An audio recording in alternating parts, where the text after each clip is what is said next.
My job as an archivist is to preserve the truth. But when I found a hidden letter from World War II, I uncovered proof that my war hero grandfather was a murderer, and our entire family is built on his crime. Now I have to make a terrible choice. Do I expose the lie and destroy everyone I love, or do I become part of the cover-up? My name is Dr. Alistair Finch.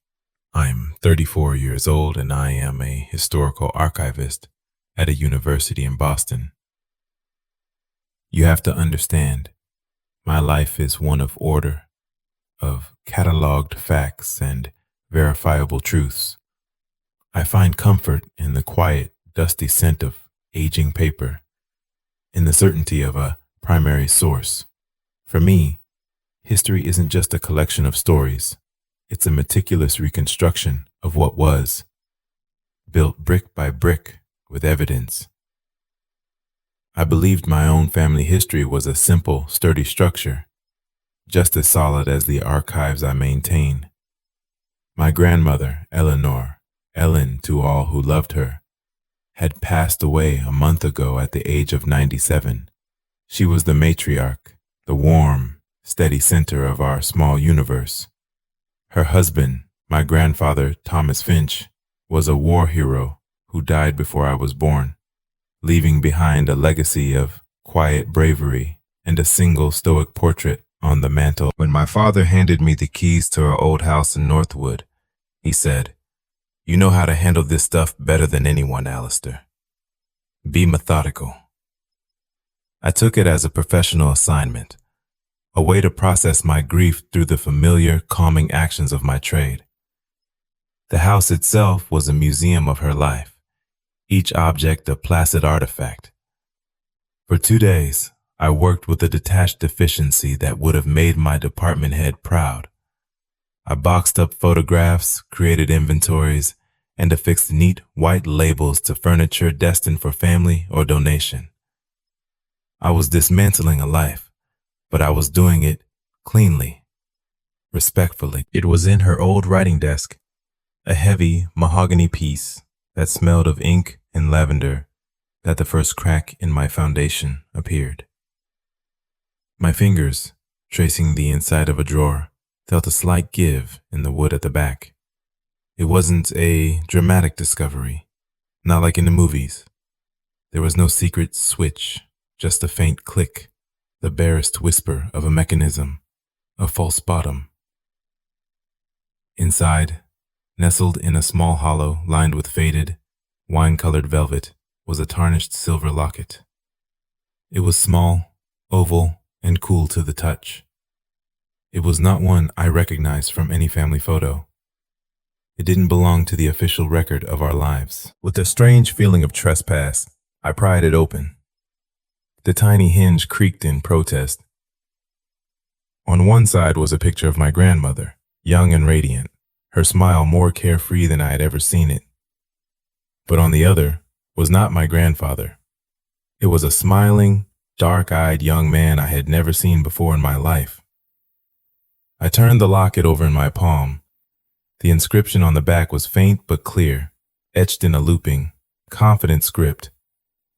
"For my Ellen. Always.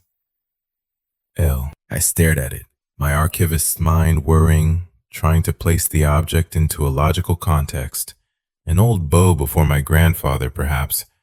A sentimental keepsake from a youthful romance tucked away and forgotten. I told myself it was nothing, just a ghost from a life lived long before mine, a private memory that had no bearing on the official history. It was an anomaly, yes, but one that could be filed away under miscellaneous pre-marriage. I tried to believe that. But as I closed the locket, the click echoing in the profound silence of the room, I felt a tremor of deep uncertainty. For the first time in my life, standing in the quiet home of the woman I thought I knew, I realized that the past is never truly stable, and its ghosts don't always stay buried. The locket sat on the corner of my desk back in my Boston apartment. A small silver accusation. My professional attempts to categorize it, to rationalize it as a simple keepsake, felt hollow. It was an anomaly, a piece of data that didn't fit the established narrative of my family. As an archivist, I know better than most that what is missing from a record is often as telling as what is present. We call it the negative space, the shape of the void left behind by deliberate removal. The silence around this man, this L, was becoming a sound in itself, a low hum of wrongness that I couldn't ignore. I started where I always do, with the records. I spent an entire week of evenings surrounded by the glow of my monitor, my fingers clicking away at the keyboard. I cross-referenced my grandmother's personal documents, her birth certificate, her school records, old phone books from Northwood I found digitized online. With every public database I could access, I was methodical. I searched for any man with the initial L who lived in or near Northwood, Massachusetts during the 1930s and 40s. The results were a frustrating, absolute void. It was as if no such person had ever intersected with her life. The digital world, usually a trove of scattered information, a messy attic of humanity's records, offered nothing. This only deepened the mystery. A youthful romance, even a fleeting one, should have left a trace. A mention in a high school newspaper, a name in a census record next to a neighboring house, a shared signature on a dance card, something. But this man was a phantom. The feeling of professional curiosity began to curdle into something else, something closer to unease. That gnawing feeling in my gut grew. The story of my family, which I had always accepted as a complete, bound text, now appeared to have a page violently torn out, and the edges of the rip were jagged and deliberate. It was the exact same feeling I get when I'm handed a censored letter from the Civil War in the university archive, the certain knowledge that a truth has not just been lost, but has been actively, forcefully removed. The locket was no longer just a memento. It was the beginning of an erasure, proof that a hole had been punched in the fabric of my family's history. I knew, with a certainty that chilled me, that someone had been holding the punch. My focus shifted. The digital world had failed me, so I turned from public records to the private, intimate archive of my grandmother's life. Back in the dusty attic of her Northwood home, in a cedar chest that smelled of mothballs and time, I found what I was looking for. It was a simple shoebox, tied shut with a length of yellowed twine, filled with letters my grandfather Thomas had sent from the European front during World War II. His handwriting was neat, his prose stoic and sparse, the words of a man not given to grand emotion. He wrote of the rain, the food, the marching. I read them chronologically, looking for any mention of a rival, a friend, a name that could be L. For days, I found nothing but these mundane details of military life and restrained expressions of longing for home. I was starting to think this path was another dead end. Then I found the ink. It was in a letter dated early 1944. A single sentence, halfway down the page, was completely obliterated.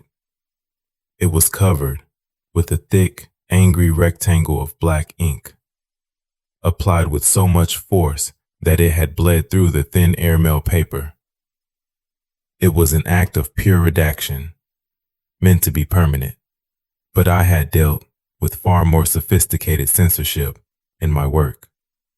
I took the letter back to my apartment's small study, my personal lab. Under the unforgiving glare of a high-intensity desk lamp, I held the fragile page at just the right angle. The ink had destroyed the words, but it had not destroyed their impression. The ghost of the pressure from the original pen nib was still visible in the paper's fibers. It took an hour of tilting and squinting, my heart pounding with a strange, almost forbidden excitement. I could only make out fragments, like whispers from the past. The first part of the sentence was lost forever, but the end was just barely legible. The faint indentation spelled out, "Told you to stay away from Leo." Leo. L. The name hit me like a physical blow. It was real. He was real. And my grandfather, the quiet hero, had not just known about him. He had issued a warning from across an ocean, from the middle of a war. This wasn't a forgotten youthful romance. This was a conflict. Suddenly, the black ink on the page was no longer just a redaction. It was a threat, still potent after nearly 80 years. It was a scream that had been smothered, but I could still hear the echo. The name was the key. Armed with Leo, I drove the 2 hours back to Northwood, the quintessential New England town where my grandmother had spent her entire life. It was a place of white steeples, sprawling oaks, and a placid town green. It felt, on the surface, like the safest place in the world, a town where secrets couldn't possibly take root. This, I now know, is the most dangerous illusion of all. My destination was the Northwood Historical Society, housed in the cool, quiet basement of the town library. The air smelled of wood polish and old glue, a scent that normally comforted me. The town historian, a woman in her late 60s named Beatrice, had kind eyes and a welcoming smile. She remembered my grandmother fondly. "Oh, Ellen was a town treasure," she said, her voice warm and genuine. A truly lovely woman. I felt a pang of guilt for what I was about to do, for disturbing this peaceful memory. I eased into my questions, trying to be casual, first asking about the town during the war, then about my grandmother's social circle.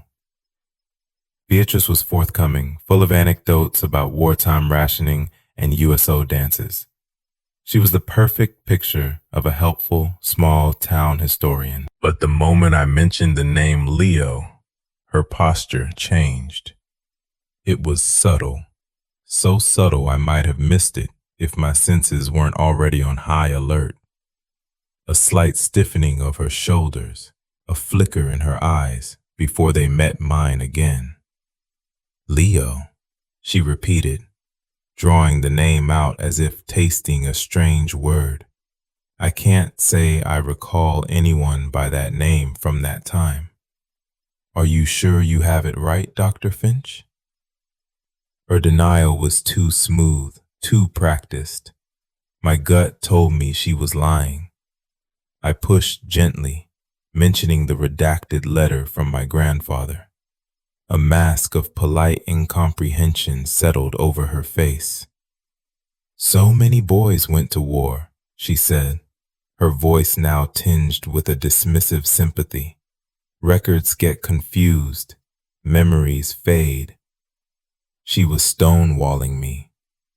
Beatrice, the friendly guardian of the town's history, had just become a gatekeeper, and the gate was firmly shut. She wasn't just an old woman with a failing memory. She was an obstacle, and that meant she was protecting something. I'd come looking for a ghost and had instead found a wall. Beatrice, perhaps sensing my suspicion, or maybe just to placate me, offered a diversion. "We have boxes of uncatalogued photos from that era," she said, her smile returning, a bit too brightly. "Perhaps you'll find something of interest for your family records." She led me to a small, cluttered back room and left me with 3 large, dusty cardboard boxes. It was a classic archival tactic, one I had used myself. Bury the seeker in irrelevant data and hope their focus wanders. I spent the next 4 hours sifting through brittle, sepia-toned photographs of town picnics, war bond parades, and holiday gatherings. My eyes burned from the effort of scanning hundreds of faces, all strangers, frozen in time. And then I found it. It was a photograph from a 4th of July picnic, dated 1944. There was my grandmother, a girl of 19, laughing, her head tilted back in pure joy. Standing beside her, with one hand resting possessively on her shoulder, was the man from the locket, Leo. He was handsome, confident, and he was looking down at her with an expression of pure, unguarded adoration. My heart leaped. It was proof. He was real. He was here. I carefully flipped the photo over. A caption was typed neatly on a small paper label glued to the back. Northwood celebrates, 1944. Pictured, Ellen Mayhew with her fiancé, Corporal Thomas Finch, home on a brief leave. I read the words 3 times. My mind stalling, unable to process the blatant, impossible contradiction. This man, the man I now knew was Leo, was identified in a public historical photograph as my grandfather. I immediately pulled out my phone and brought up the official military portrait of Corporal Thomas Finch that my family cherished, the one that sat on the mantelpiece of my childhood home. The man in that photo, the man with the square jaw and the serious eyes, who I had always, without question, known as my grandfather, was a completely different person. This wasn't a simple case of a mistaken name. This was a lie, documented and preserved by the town's historical society. Someone had deliberately and carefully misidentified Leo as Thomas. The ground shifted beneath my feet. The question was no longer just who was Leo. It was now a far more terrifying one. Who was my grandfather? Back in my apartment, the 2 photographs stared up at me from my desk. The smiling man in the picnic photo, officially labeled as Thomas Finch, and the stoic military portrait of the man my family had always called Thomas Finch. They were 2 different people. The foundation of my family history wasn't just cracked, it was fraudulent. I dove into the military archives, my professional sanctuary. But now, the work felt tainted with dread. I searched for Corporal Thomas Finch, 101st Airborne Division. His record was there, pristine and exactly as the family story went. Born in Northwood, enlisted in 1942, served with distinction, wounded in the Battle of the Bulge, honorably discharged in 1945. It was a perfect, heroic narrative. Then, with a knot forming in my stomach, I began searching for Leo. It was a much harder task. I had no last name, only a face and a first name. I started a wide search, looking for any soldier named Leo from Massachusetts who had served in the same theater. After hours of scrolling through digitized microfiche, until my vision blurred, I found him. Corporal Leo Gallo, 101st Airborne, the same unit as my grandfather. His hometown was listed as Pittsfield, just an hour's drive from Northwood. My breath caught in my throat. I clicked open his service record. It was brief, and it ended abruptly. MIA, December 1944. Missing in action. Presumed dead. The location, the Ardennes Forest, the Battle of the Bulge, the very same battle where my grandfather had been wounded and, according to family lore, performed the act of heroism that earned him his medals. The timelines were a perfect, horrifying match. The possibilities churned in my mind, each one darker than the last. Were they friends who served together? Rivals for my grandmother's affection? Did my grandfather Thomas Finch, the sole survivor, return from the war only to find that his fiancée had moved on with this other man, Leo? Or was the truth something far more sinister? A question I had never conceived of before began to form, a cold and terrifying piece of logic. Did only one man who loved Ellen return from that battle, and did he come back with the wrong name? Leo Gallo. The name felt dangerous now. The official story, cold and bureaucratic, was that he had vanished into the chaos of war. My gut, an instinct I usually suppressed in favor of verifiable evidence, told me he was pushed. Paper records could only take me so far. I needed a human source, someone who lived through that time in Northwood and was not a guardian of its placid, manufactured myths like Beatrice.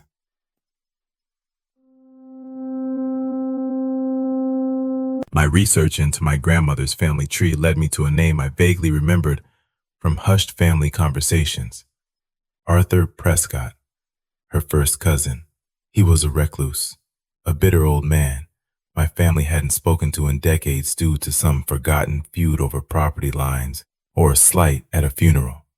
He still lived in Northwood, on the outskirts of town, in a dilapidated farmhouse that sagged like a tired animal, paint peeling from the clapboard siding. I found him on his porch, methodically cleaning a shotgun, his eyes narrowed with suspicion as my car crunched up his gravel driveway. He was a wall of hostility from the start.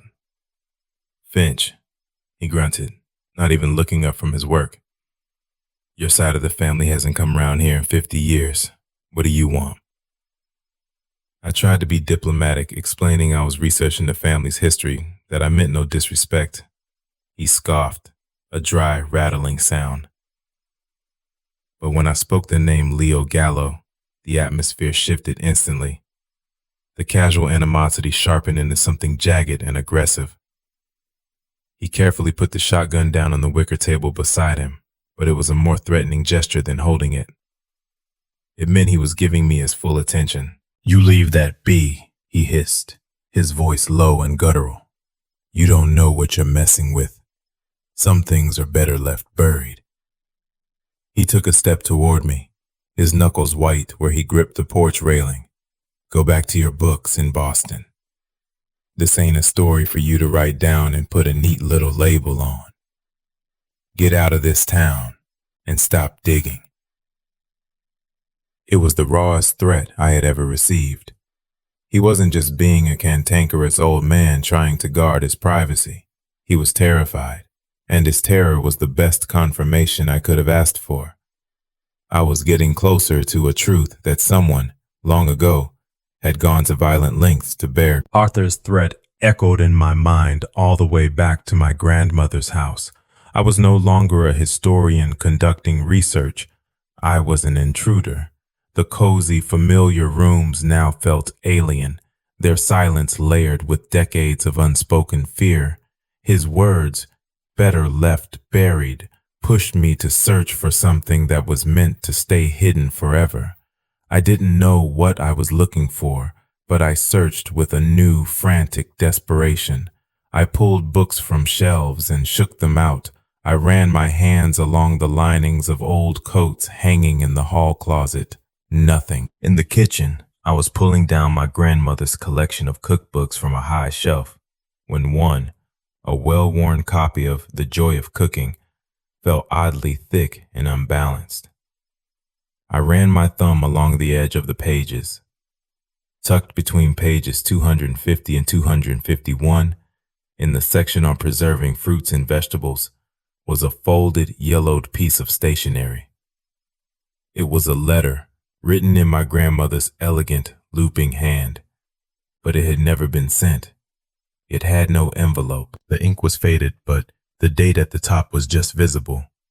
May 12th. 1946. It was addressed to Mrs. Gallo, Leo's mother. My hands trembled as I read. It was not a letter of condolence. It was a confession, fragmented and terrified. "I have to tell you," it began. "I cannot live with what I know, what I suspect. Leo would want you to know the truth. Thomas, he came back from the war a different man. He is not the boy I knew. He looks at me sometimes, and I don't know who I see. He never speaks of the battle, never speaks of Leo, but I know he was there. I ask him, and he gets so angry. His eyes, they go cold. He watches me.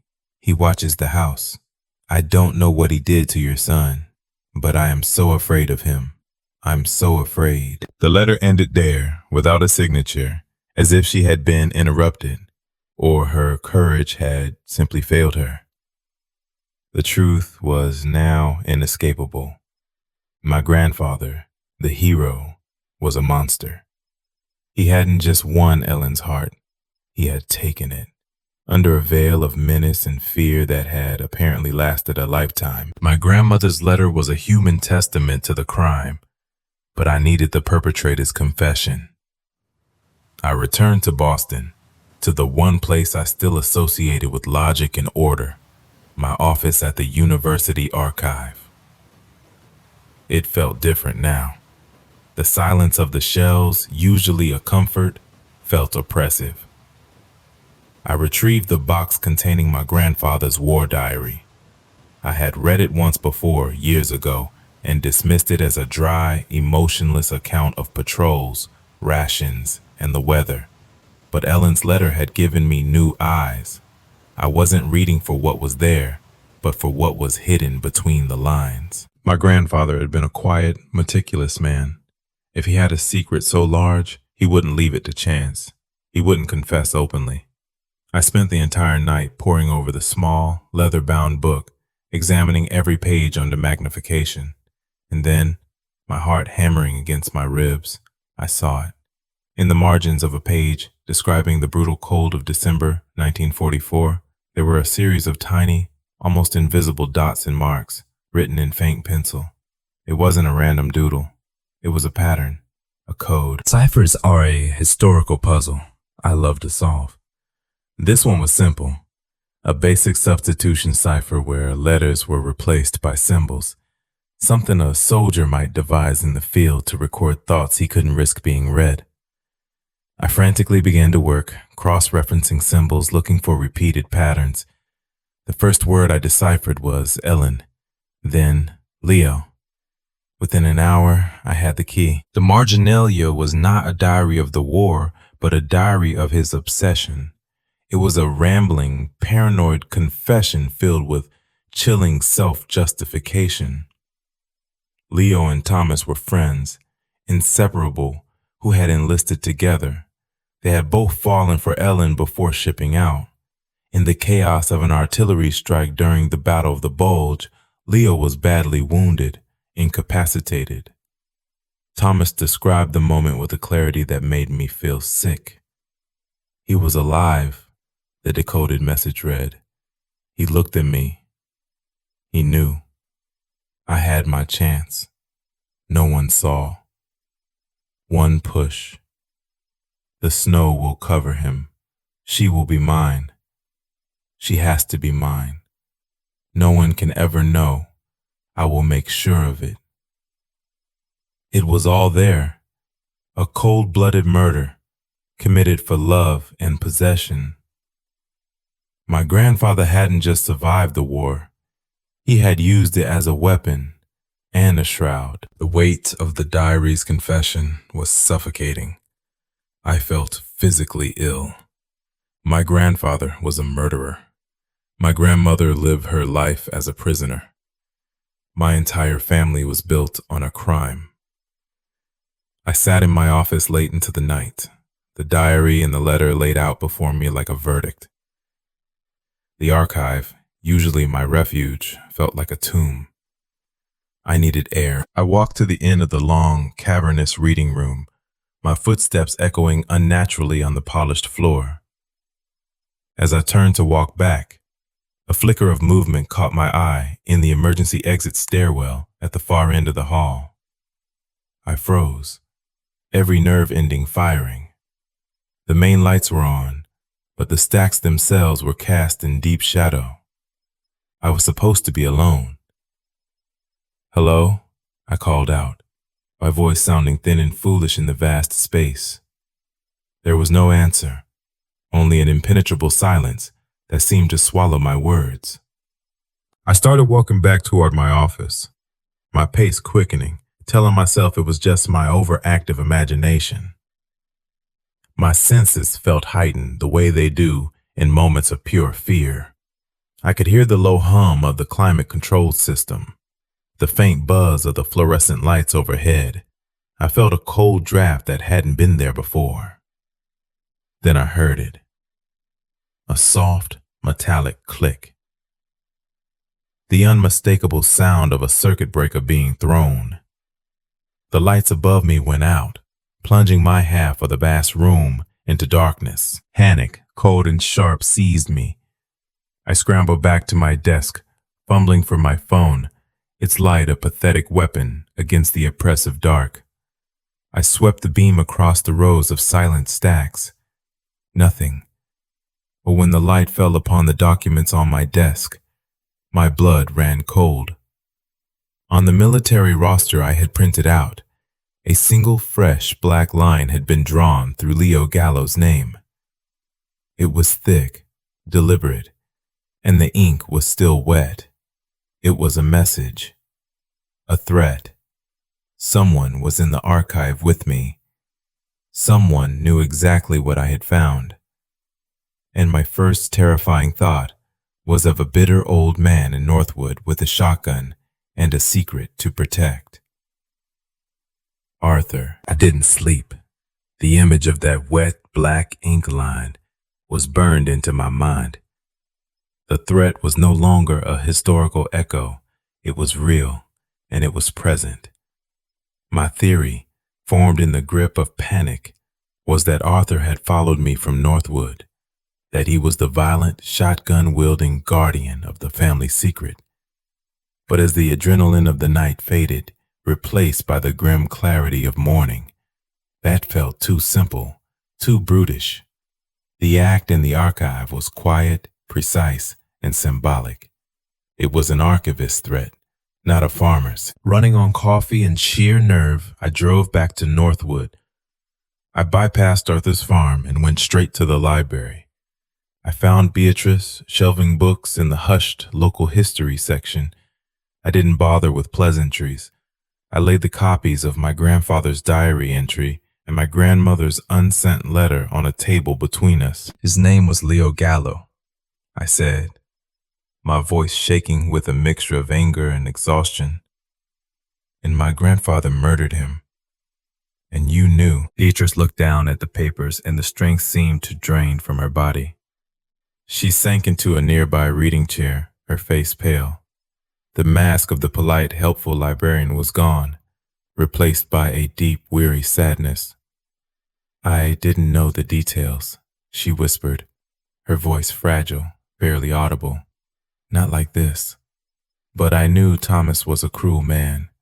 I knew Ellen was afraid. She explained that her mother had been Ellen's closest friend.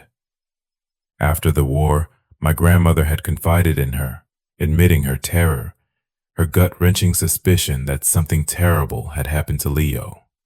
For decades, a small, silent circle of women in the town had protected Ellen, watching over her, offering a quiet support network against the brooding, watchful man she was married to. We did it for Ellen, Beatrice said, tears welling in her kind eyes, to give her some peace. After Thomas died, we let the story lie. It seemed better than digging up the monster. I asked her about the archive, about Arthur. She shook her head vehemently. Arthur is a bitter old dog, but he wouldn't do something like that. He's all bark. Besides, she added, and a new chilling fear entered her voice, he's been in the hospital in Springfield for the past 3 days. A heart scare. It couldn't have been him. Beatrice's words dismantled my theory. If Arthur was in a hospital, he couldn't have been in my archive. The realization hit me with a new wave of dread. The threat wasn't coming from a bitter old man. It was coming from somewhere else. From someone I hadn't even considered. I drove back to Boston in a daze. The circle of suspects had vanished, leaving only a terrifying, empty blank. When I got to my apartment, my phone rang. The caller ID said it was my father. His voice was strained, with a forced casualness that immediately set my teeth on edge. Alistair, I've been calling. Are you okay? You've been distant. Your aunt said you were in Northwood, stirring up old stories. Stirring up old stories. The phrase was a dismissal, a minimization of the murder and terror I had uncovered. And in that moment, a horrible suspicion bloomed in my mind, cold and complete. The person who knew my every move, who knew which documents I had, who knew I was in the archive late at night, who wanted the past to stay buried to protect the family. There was only one person it could be. It was you, I said, my voice flat, devoid of emotion. You were in the archive last night. The silence on the other end of the line was my answer. It stretched for an eternity. When my father finally spoke, his voice was heavy, defeated. Your grandfather told me, he said quietly, everything. The year before he died, he was sick and he was scared of hell. He made me promise, Alistair, protect the family. Protect the name. I saw you digging, and I didn't know what else to do. I just wanted to scare you off, to make you stop. The betrayal was absolute. My father, the man who had sent me to methodically sort through my grandmother's past, had known the truth all along. He had actively worked to keep me from it. The antagonist wasn't a bitter cousin or a protective librarian. It was my own father, the quiet gentleman I had always trusted, acting as the final guardian of his own father's monstrous lie. The mystery is solved. I have all the pieces. I know that Leo Gallo was murdered by my grandfather, Thomas Finch, in the snows of Belgium. I know that Thomas returned a usurper and terrorized my grandmother into a lifetime of silence. I know that my own father was complicit in hiding the crime. The narrative is complete, but there is no relief. There is no closure. My family, the bedrock of my identity, is a crime scene. My father and I barely speak. Our conversations are stilted, hollow exchanges, haunted by the ghosts of what I now know. My name, Finch, feels like a stain. I have returned to my work at the university archive. It is the only thing I know how to do, but my sanctuary has been violated forever. I look at the shelves, at the endless boxes of letters and diaries and records, and I no longer see a collection of facts. I see a forest of potential lies, of hidden crimes and redacted truths. Every story, I now realize, has its own archivist, its own guardian, dedicated to preserving a chosen narrative. And I, an expert in uncovering the past, was blind to the fiction I was living in my own home. My job is to establish what was, but I am left with a single, lingering question that has poisoned my profession and my life. If history is just a story we agree to tell, how can we ever trust it? The silence of the archive is no longer comforting. It is the sound of everything that is being kept from you. Thank you for watching Horror Story. This experience has made me a lot more fearful of the future, and I'll most likely never get any answers regarding this whole thing.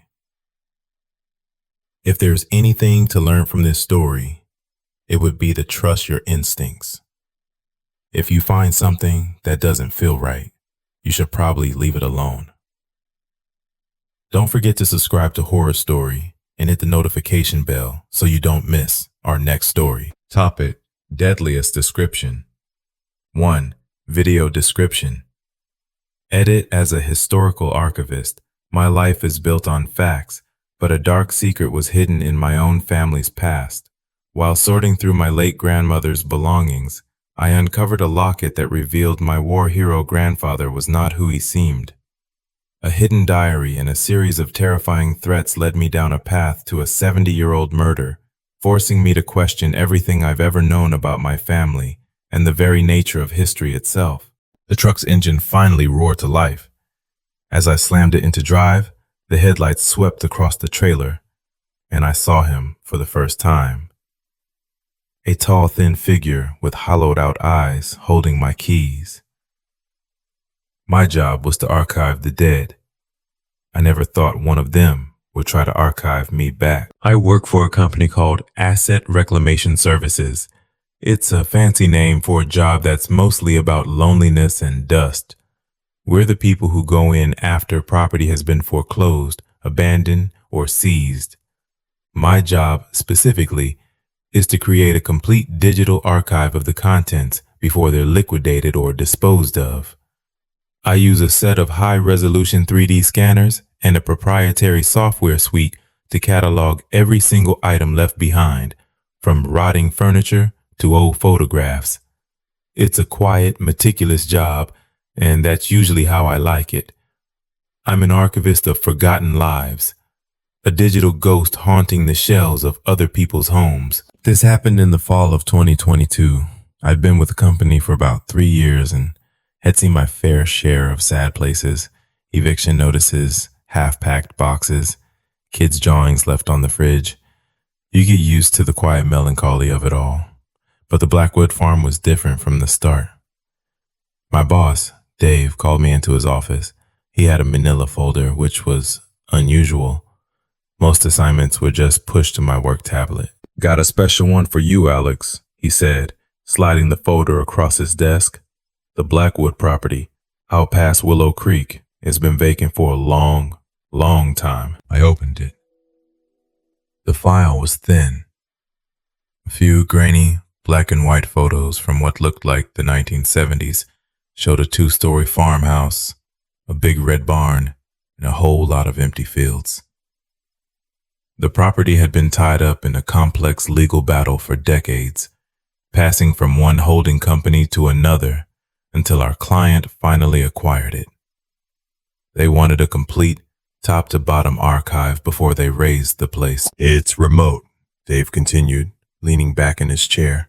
"No cell service to speak of, so you'll have to upload the data caches when you come back into town for supplies.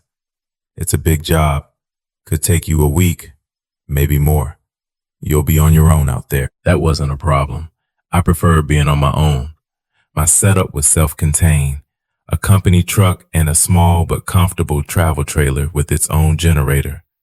I park on site, work through the day, and spend my nights reading or watching movies on my laptop.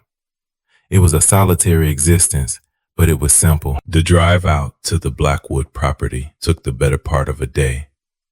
The paved roads gave way to gravel, and the gravel gave way to a dirt track that was barely more than 2 ruts in the earth. The farm was at the end of it, nestled in a shallow valley and surrounded by overgrown woods. It looked exactly like the old photos, only more tired, more defeated by time. The paint on the farmhouse was peeling, the windows were clouded with grime, and the big red barn had a slight, weary lean to it. I parked my trailer in a flat, grassy area beside the house and got out. The silence was the first thing I noticed. Not a peaceful country silence, but a heavy, oppressive quiet. No birds, no insects, just the low hum of the wind through the tall, dead grass. I walked up to the front porch, the weathered wood groaning under my boots. The key Dave had given me was old, made of iron. It turned in the lock with a rusty shriek, and the heavy oak door swung inward, releasing a wave of cool, musty air that smelled of decay and forgotten things. The house was waiting. The inside of the Blackwood farmhouse was a time capsule. Everything was coated in a thick, uniform layer of gray dust. So dense, it softened the edges of the furniture and draped over everything like a funeral shroud. The air was still and cold. Sunlight struggled through the grimy windows, illuminating dancing particles of dust in hazy, cathedral-like beams. I stood in the foyer for a moment, just taking it in. To my right was a living room, filled with hulking, sheet-covered furniture. To my left, a staircase led up into the darkness of the second floor. I started my work methodically, as always.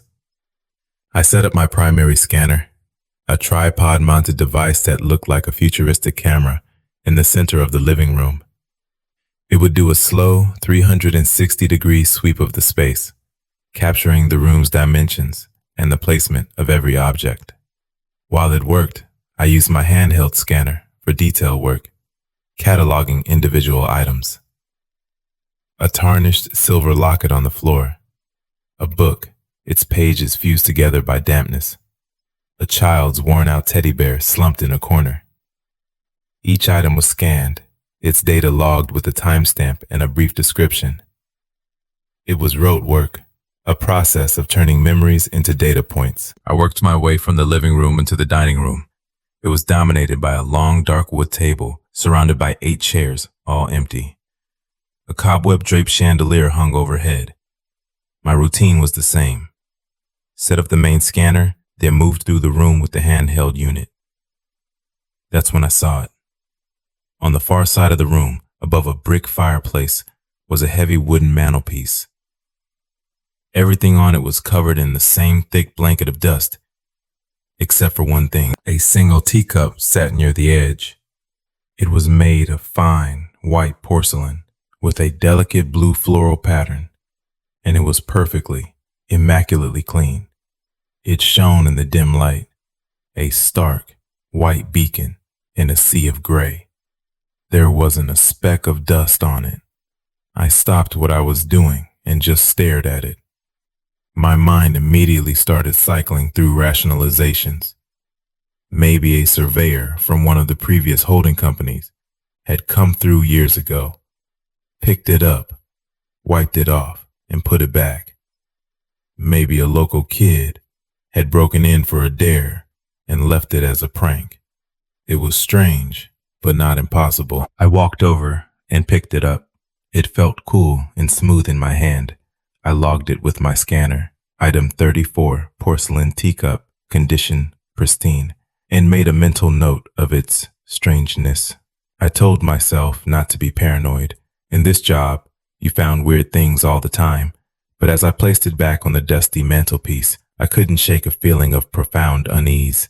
It felt wrong. It felt like a message, but I had no idea what it was trying to say. I finished scanning the dining room and tried to put it out of my mind, but the image of that single clean teacup stayed with me for the rest of the day. After a long day of breathing in dust and ghosts, I retreated to my trailer as dust settled over the valley. The generator hummed softly, a welcome and modern sound against the oppressive silence of the farm. I made a simple dinner, watched a movie on my laptop, and tried to unwind. But my mind kept drifting back to the house, to that out-of-place teacup. I checked the trailer door lock twice before getting into my bunk. It was a small, foolish gesture, but it made me feel a little better. Sleep didn't come easily. When it finally did, it was heavy and strange, pulling me down into a dream that felt more real than reality. In the dream, I was standing in the dining room of the Blackwood farmhouse. It was night, but the room was lit by a pale, silvery light that seemed to come from nowhere. I couldn't move. I was just an observer, frozen in place. A figure emerged from the shadows of the hallway. It was a man, impossibly tall and thin, dressed in a simple dark suit that seemed too large for his skeletal frame. His face was a blur, indistinct and featureless, but his movements are what I remember with chilling clarity. He didn't walk normally. His limbs moved with a stiff mechanical precision, like a marionette being controlled by an unseen puppeteer. Each step was jerky. Each turn of his head was a slow, deliberate sweep. He moved to a large, glass-fronted china cabinet in the corner of the room. With slow, precise fingers, he opened the door. He began to take out the teacups one by one. They were all dusty, just as they had been in reality. He carried them over to the long dining table and began to arrange them. There was no sound. His feet made no noise on the wooden floor. The cups made no sound as he placed them on the table. He arranged them in a specific pattern, a long, neat row down the center of the table. He finished with the last cup, the clean one I had found on the mantelpiece. placing it at the very head of the row. Then he turned his blank, featureless face towards the spot where I was standing in the dream. I woke up with a jolt, my heart pounding in my chest. The inside of the trailer was pitch black, save for the small power light on my laptop. I was breathing hard, covered in a cold sweat. It was just a dream, I told myself. A nightmare brought on by stress in the creepy old house. I had eaten a late dinner. I was in a strange place. It was perfectly normal. I lay there for a long time, listening to the hum of the generator and trying to force the image of the tall, jerky man out of my head. Eventually, I drifted back into a restless, dreamless sleep. The next morning I woke up feeling groggy and unrested. The dream lingered in my mind like a bad taste. I made a strong cup of coffee, trying to shake off the lingering sense of dread. It was just a dream, I repeated to myself, a mantra to ward off the irrational fear that had taken root in the night. It was a new day. I had a job to do. I grabbed my equipment and headed back to the house. The air inside felt even colder than the day before. I decided to start on the second floor, wanting to put as much distance as possible between myself and the dining room that had started my nightmare. The upstairs was much like the downstairs, bedrooms filled with the ghostly shapes of old furniture, a bathroom with a rust-stained tub, all of it blanketed in that same suffocating dust. I worked for hours, losing myself in the familiar, methodical process of scanning and cataloging. It was calming. It made the world feel ordered and logical again. By midday, I had finished the second floor and knew I couldn't put it off any longer.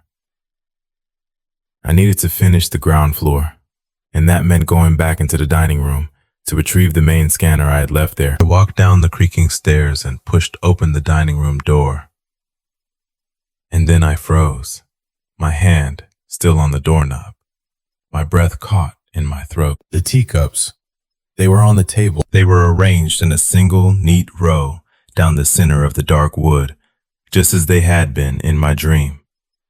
The dusty cups from the cabinet, and at the head of the row, shining in the dim light, was the one pristine, clean cup. My first thought was a surge of pure, unadulterated panic. My heart hammered against my ribs. This was impossible. This couldn't be happening. I backed away slowly, my eyes wide, scanning the room for any sign of what? An intruder? A ghost? Then, my rational mind kicked in, desperately trying to wrestle control back from the fear. Sleepwalking. That had to be it. I was exhausted, stressed out. I must have gotten up in the middle of the night, walked into the house in my sleep, and arranged the cups myself. My brain, influenced by the creepy atmosphere, had fabricated the dream of the tall man to explain my own actions. It was the only explanation that made any sense. It had to be. I walked cautiously over to the table. The dust on the tabletop was disturbed. There were clean spots where the cups now sat, and faint smudges around them. Footprints. I checked the floor. My own boot prints from the day before were there, and a new set, fainter, leading from the hallway to the table and back. I must have been sleepwalking. I told myself that over and over again. But as I stood there in the silent, cold room, a gnawing feeling deep in my gut told me I was lying to myself. The fear was real. Something was terribly wrong here. I couldn't bring myself to go back to work right away. The sight of the teacups, a perfect mirror of my nightmare, had shaken me to my core. I retreated to my trailer, locking the door behind me, and sat at the small dinette table, trying to get my breathing under control. The sleepwalking theory felt thin, a flimsy shield against a much more terrifying possibility. To distract myself, to ground myself in facts and data, I powered up my work tablet and pulled up the full case file on the Blackwood property. Most of it was boring legal jargon, deeds, titles, tax records. But buried deep in the supplementary documents was a scanned copy of an old police report from 1978. It was a missing persons case. The Blackwood family, John and Mary Blackwood, and their two children, a boy named Samuel and a girl named Emily. One day, they had simply vanished. A neighbor, concerned after not seeing them for over a week, had called the police. The report detailed the initial investigation. The house was found unlocked. The family's car was still in the barn. All their clothes and personal belongings were still in the house. There were no signs of a struggle, no signs of foul play. It was as if they had just evaporated. I read through the witness statements. The neighbor described the Blackwoods as quiet, reclusive people who mostly kept to themselves. John Blackwood was a farmer, but he had a strange hobby. He was an obsessive collector and cataloger. The report mentioned that the house was filled with his collections. Butterflies pinned in glass boxes, rare stamps, antique clocks. He had notebooks filled with meticulous, handwritten lists of every item he owned. The case quickly went cold. With no evidence of a crime and no bodies, the investigation stalled. The Blackwood family became another local ghost story, another rural mystery swallowed by time. I stared at the grainy photos of the family attached to the report. John, a stern-looking man with dark eyes. Mary, a pale woman with a faint, sad smile. Two small children squinting in the sun. Reading about their disappearance didn't make me feel better. It did the opposite. It drenched the property in a new layer of dread. The house wasn't just abandoned. It was a place defined by a permanent, unanswered question. What had happened to them? The image of the tall, thin man from my dream flashed in my mind. The way he moved, so precise and deliberate. The way he arranged the cups, not just moving them, but organizing them. A shiver ran down my spine, an obsessive cataloger. It was a chilling echo, a strange and unwelcome parallel to my own work. I closed the tablet, but the story of the Blackwoods and the mystery of their disappearance now clung to the air, as thick and suffocating as the dust inside their home. I couldn't bring myself to sleep in the trailer that night. The thin walls felt like paper, and the thought of sleepwalking back into that house was terrifying. I decided to sleep in the cab of my truck, with the doors locked. It felt marginally safer, a metal box within the larger box of the valley. I wedged my work jacket against the window and tried to get some rest, telling myself I would pack up and leave in the morning. I didn't care what Dave said. No job was worth this. But sleep, when it came, offered no escape. It dragged me right back to the Blackwood house. This time I was in the study. The dream had the same hyper-realistic quality, the same silent silvery light. And he was there again, the archivist, as I had started to call him in my head. He stood before a wall lined with old, framed photographs of the Blackwood family, generations of them, staring out with faded, serious expressions. With his slow, jerky movements, he began to take the photos down, one by one. He carried them to the large oak desk in the center of the room and laid them face down on the dusty surface. He didn't stack them. He arranged them in a grid, a perfect, orderly rectangle of black frames.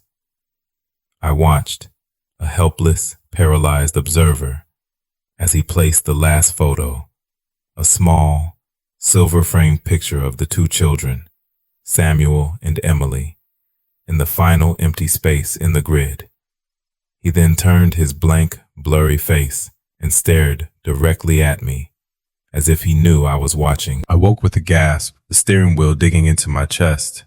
Morning light was filtering into the truck's cab. For a moment, I was disoriented, my heart racing from the dream's lingering terror. Then, a cold, sickening certainty washed over me. I knew what I would find. My body felt like it was moving through water as I got out of the truck. I had to know. I had to see. I walked to the farmhouse, the iron key feeling heavy and cold in my trembling hand. I unlocked the door and stepped inside. I forced myself to walk down the hall to the study. The door was ajar. I pushed it open, and there they were. The photographs, lying face down on the desk in a perfect grid. The sight broke something inside me. The flimsy theory of sleepwalking shattered into a million pieces. There was no way I could have done this. I hadn't even been in the study yesterday. I had no idea those photos were on that wall. This wasn't me. This was something else, something impossible. The room started to spin. I leaned against the doorframe, my vision tunneling, the sound of my own ragged breathing filling my ears. The dream wasn't just a dream anymore. It was a blueprint. It was a set of instructions being carried out by an unseen hand, and I was the only one who could see it happen. I stumbled back out of the house, gasping for fresh air, my mind reeling. The world felt tilted, unreal. The teacups, the photographs, these weren't random acts. There was a logic to them, a terrifying alien sense of order. I collapsed onto the porch steps, trying to force my brain to work, to find a pattern in the madness. I pulled out my phone, forgetting for a moment there was no service, my fingers swiping uselessly at the screen. I wanted to look at my own work logs, the data I had collected. I switched to my tablet, which had the data stored locally. I pulled up the scan logs from the dining room. Item 34, porcelain teacup. Then I looked at the arrangement on the table, or what I remembered of it. My brain made a connection. I had scanned the cups in the cabinet, moving from left to right. He had arranged them in that exact order on the table. Then, the photographs. I went back inside, forcing myself to be clinical, to be the archivist. I turned the photos over one by one, checking the small brass plaques on the frames or the faded handwriting on the back. A wedding photo from 1912, a family portrait from 1935, a soldier's picture from the 1940s, a photo of John and Mary on their wedding day in 1965. The final photo of the children, Samuel and Emily, dated 1977. He had arranged them chronologically. A wave of cold washed over me that had nothing to do with the temperature. It wasn't just moving things. It was organizing them. It was sorting them. It was cataloging them. He was mirroring me. He was doing my job. The thought was so profoundly violating that I felt sick. My work was precise, digital, impersonal. I turned memories into data for legal processing. His work was physical, ritualistic, and deeply personal. He was taking the scattered remnants of this family's life and imposing his own rigid order onto them. He was an archivist of a different kind. The teacups, arranged by my own scanning sequence, the photos arranged by the flow of time. He was taking my logic and twisting it, reenacting my purpose in this silent, dusty house. The horror shifted. It was no longer just about a creepy old house or a potential intruder. It was about me. I was part of this now, not just an observer. My presence, my work, had somehow activated this thing, this process. What was its goal? Was it just reorganizing the past? Or was it building towards something? The house was no longer a passive collection of objects. It was a stage. And the archivist was the director, arranging his props for a final act I couldn't begin to comprehend. The realization that this phenomenon was somehow linked to me, to my work, sent a fresh jolt of terror through my system. This wasn't something I could just run away from, because I might be the cause. I needed to talk to someone, to tell someone what was happening. Even if I sounded crazy, I couldn't keep this inside anymore. I got in my truck and drove. I floored it down the dirt track, sending gravel flying, not stopping until the cell signal bars appeared on my phone screen. Faint at first, then solid.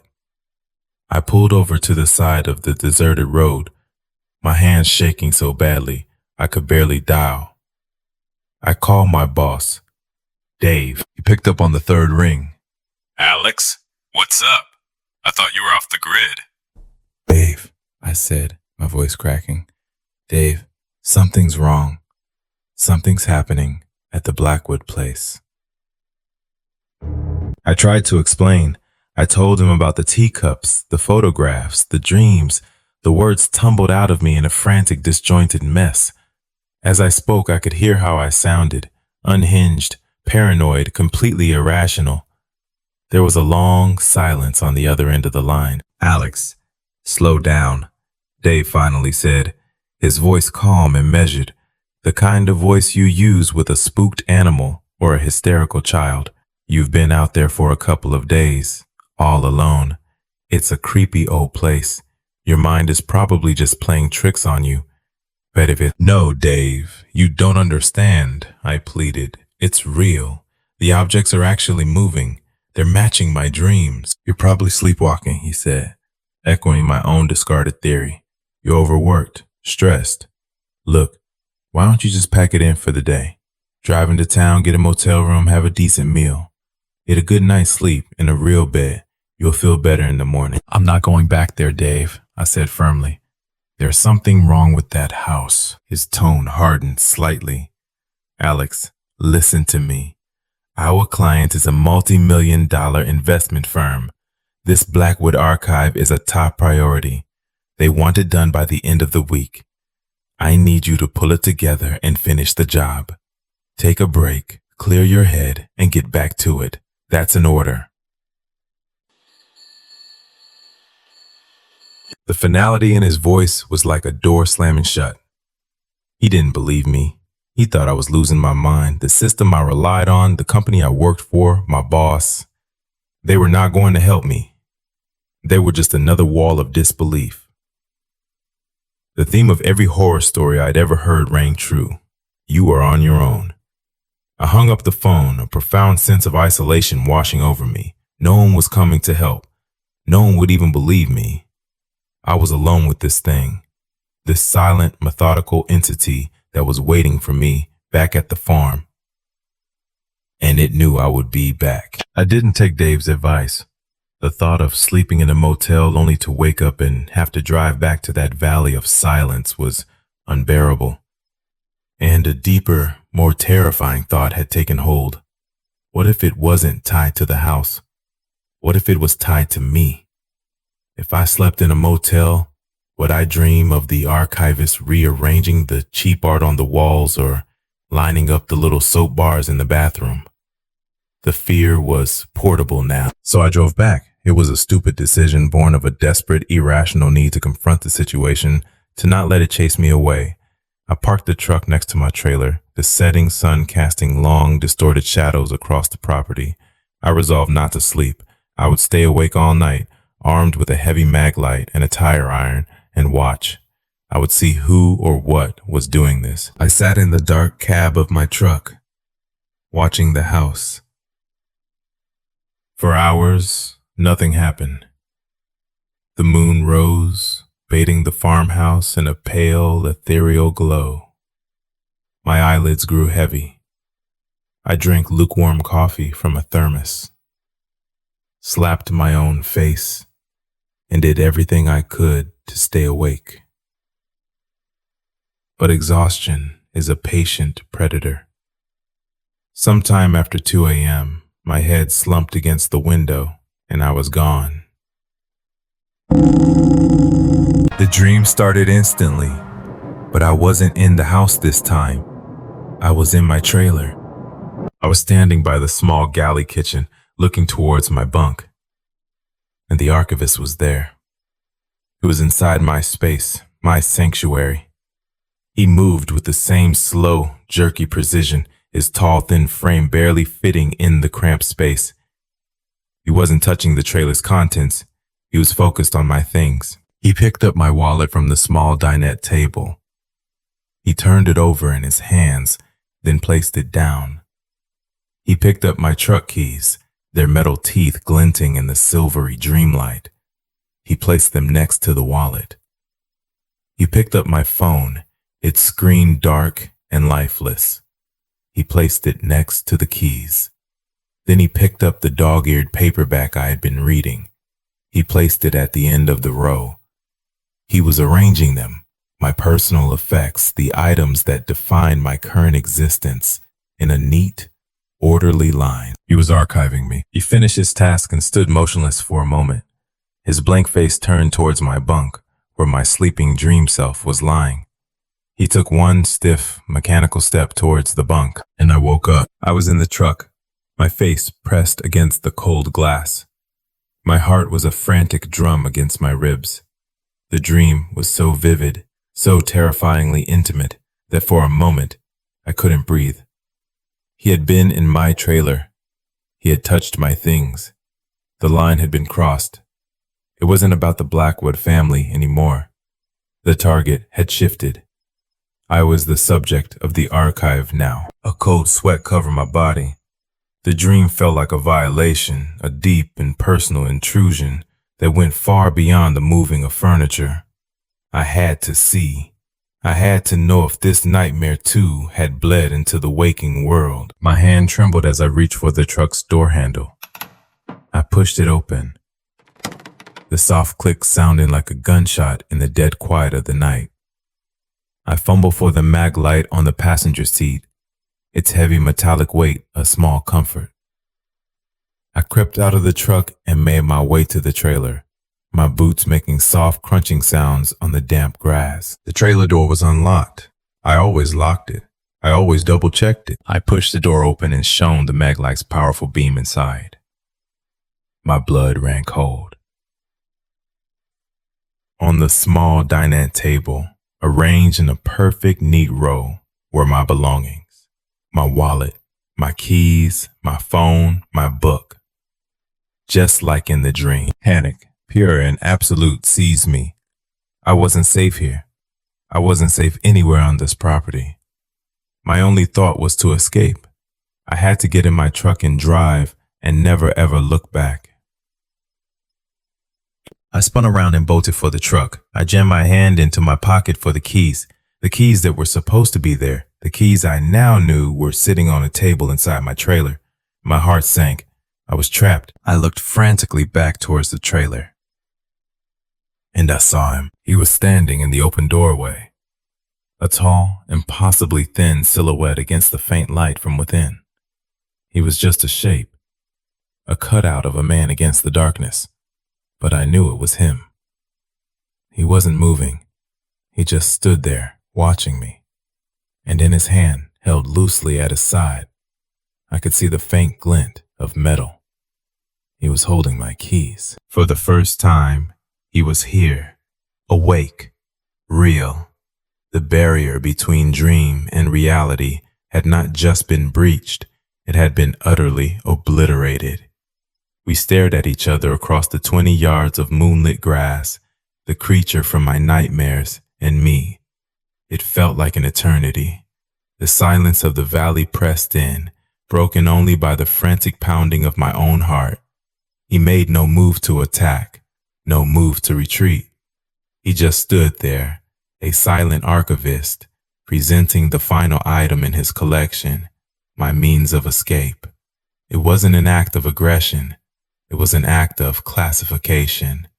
He had cataloged my freedom, and now he was displaying it. Seeing him there, real and solid in the doorway, broke the spell of fear-induced paralysis.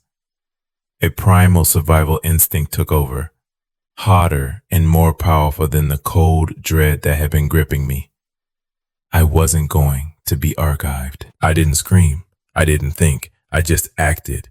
I ran to the driver's side of my truck, yanking on the locked door handle out of sheer stupid instinct. It didn't budge. I glanced back at the trailer. The figure hadn't moved. It was still standing there, a silent sentinel holding my keys. My mind raced, searching for an option, any option. And then it came to me, a memory from a life I'd lived 15 years ago. A misspent youth, a brief but educational friendship with a guy who was good at breaking into cars. I knew how to hotwire an old model truck like this one. It was a stupid, long-forgotten skill. But right now, it was the only thing that could save my life. There was no time to be gentle. I took off my heavy work boot, and with a surge of adrenaline-fueled strength, I smashed it against the driver's side window. The glass shattered with a loud crack, raining down onto the seat and the ground. I barely felt the sting as a few shards sliced my hand. I reached inside, unlocked the door, and scrambled into the driver's seat. My hands were shaking violently as I tore the plastic casing below the steering column. I ripped it free, exposing the jumble of wires beneath. My mind was a frantic blur, trying to recall the right colors. Red to red, find the ignition wire, twist them together. It was a clumsy, desperate act. A spark flew as two wires touched. The engine sputtered. Once. Twice. It failed to catch. Come on, I whispered, my voice a ragged breath. I could feel the figure's unseen gaze on my back. I felt like a specimen pinned under a microscope. I twisted the wires again, harder this time. The engine roared to life, a beautiful, deafening sound that shattered the valley's oppressive silence. I didn't waste a second. I slammed the truck into drive, stomped on the gas pedal, and the truck lurched forward. I wrenched the steering wheel, turning the truck in a wide, messy arc on the wet grass. For a horrifying second, the headlights swept across the trailer's doorway, illuminating the figure fully for the first and only time. It was worse than my dreams. It was a man, but all the proportions were wrong. His limbs were too long, his joints too sharp. His face was pale and gaunt, with dark, hollowed-out sockets where his eyes should be. He wore a placid, almost curious expression as he watched me go. He didn't chase. He didn't run. He just stood there, holding my keys, as if my frantic escape was just another piece of data to be observed and filed away. I tore out of the Blackwood property, the truck bouncing and sliding on the muddy track. I didn't look in the rearview mirror. I was afraid I would see him standing there, a tall, dark shape shrinking in the distance, patiently waiting for the next archivist to arrive. I drove all night, stopping only for gas. I didn't know where I was going. I just knew I had to put as many miles as possible between myself and that farm. By the time the sun came up, I was in another state, sitting in a sterile, anonymous truck stop diner, my hands still trembling around a cup of coffee. The next few weeks were a blur of motion and paranoia. I drove to the nearest major city and abandoned the company truck in a long-term airport parking garage. I sent Dave a one-line email. I quit. I knew he wouldn't come looking for me. A crazy employee who stole a truck was a liability he'd be happy to write off. I bought a bus ticket and traveled for days, eventually ending up in a city on the other side of the country where I knew no one. I found a small, dingy apartment and tried to build a new life, but the experience at the Blackwood farm had left a deep and permanent scar on my psyche. I suffered from terrible insomnia. Every time I closed my eyes, I saw the tall, jerky figure, the hollow sockets of his eyes, the placid look on his face as I fled. When I did manage to sleep, my dreams were anxious and chaotic, filled with a sense of being watched. My habits changed. I, a man who had built his career on order and meticulous organization, could no longer stand things being neat. I left my apartment in a state of perpetual, deliberate chaos. Clothes were left in piles on the floor. Dishes were left in the sink. Books were stacked randomly. their spines facing the wall. I couldn't bear to see anything arranged in a line, in a grid, in any kind of discernible pattern. Order had become a trigger. The thought that something or someone might see my world as a collection to be cataloged was a constant, gnawing fear. I never got any answers. I had no idea what that thing was. A ghost, an entity, some kind of psychic projection left behind by the original family. It didn't matter. The label was irrelevant. What mattered was the lingering feeling it had left me with. A deep and abiding terror of quiet places, of forgotten things, and of the horrifying patterns that can emerge from the chaos of the past. The world no longer felt like a random assortment of events. It felt like a library, and I was terrified I might once again be checked out. Months went by. I found a menial job washing dishes in a restaurant, work that required no thought, no organization, just physical motion. It helped. But the nights were still the worst. To fill the long, sleepless hours, I spent my time online, falling down rabbit holes of paranormal forums and conspiracy websites. It was a form of self-medication, an attempt to find someone, anyone, who had experienced something even remotely similar. I started searching for forums related to my old profession, urban explorers, property liquidators, and eventually asset reclamation specialists. Most of it was boring shop talk about software and difficult clients. But then I found it. It was a post on a small, obscure message board dated 3 years prior. The title was, "Has anyone else experienced the process?"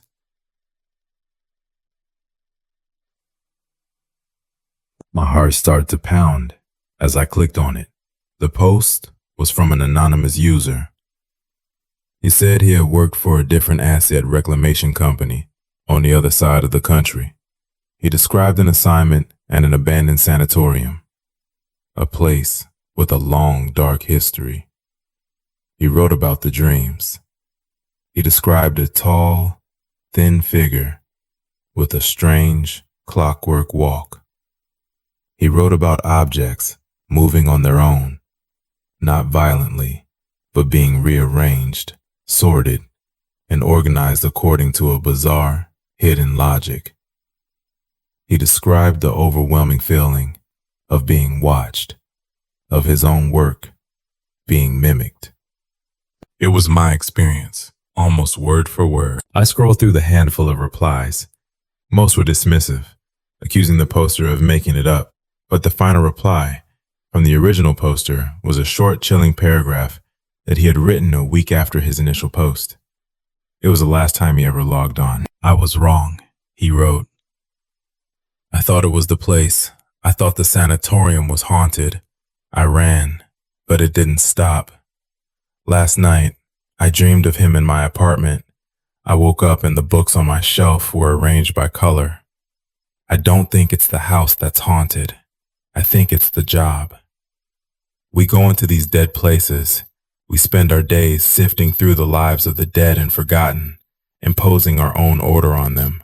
We document, we catalog, we archive, and sometimes, I think, something that lives in those quiet, forgotten spaces notices us. It sees us cataloging the dead, and it decides to catalog us back." I leaned back from my cheap laptop, a cold dread seeping into my bones that was deeper than anything I had felt before. My frantic escape, my new life, my chaotic apartment. It was all for nothing. I hadn't escaped it at the Blackwood farm. I had just taken it with me. It wasn't the house. It was a job. And somewhere out there, in the silence and the dust, the archivist was still at work, patiently waiting for the right time to continue his collection. And I knew, with a certainty that stopped my heart, that one day he would come to finish cataloging me, and that's where his account ends. It makes you wonder about the quiet, Forgotten places we disturb.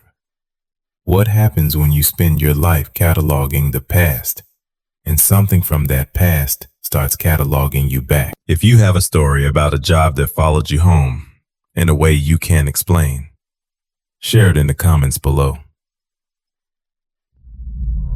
For more accounts of the unsettling and the unexplained, don't forget to subscribe to Horror Story and hit the notification bell. Thank you for watching Horror Story. Be careful what you go looking for in the dark. You might just find it looking back.